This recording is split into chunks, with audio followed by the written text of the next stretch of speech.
ឆ្លោះគ្នាទៀតទៅដីអង្គរយើងនេះមិនចង់ឃើញកូនខ្មែរបាយភ្លើឈាមតែមួយហេតុអ្វីបែរជាឈឺចាប់គ្នាពាក្យមួយម៉ាត់អាចបំផ្លាញតម្លៃជាតិយើងបានណាយើងជាពុទ្ធបំមាត់ក៏សាងប្រាសាទមានអរិធមល្បីរន្ទឺពេញពិភពលោកកុំឲ្យកំហឹងមកដុតបែរុំកុំឲ្យពាក្យអាក្រក់ធ្វើឲ្យខ្មែរមើលងាយខ្មែរស្លូតបូតមិនមែនសោយការគោរពគ្នាទៅជាសេចក្តីថ្លៃថ្នូរបងប្អូននៅចាប់ដៃគ្នាឡើងវិញសាងសន្តិភាពឲ្យរកក្នុងដួងចិត្តយើង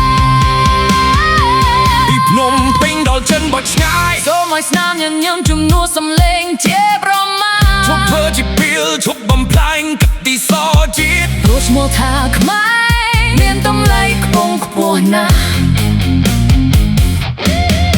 ខ្មែរអើយ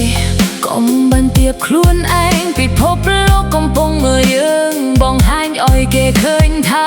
កូនចៅអង្គរនៅតែមានបេះដូងថ្លៃថ្នូររស់ដោយសន្តិភាពរស់ដោយក្តីស្រឡាញ់ហើយរក្សាវប្បធម៌ខ្មែរឲ្យនៅគង់វង្សរហូតអស់កលបុត្រ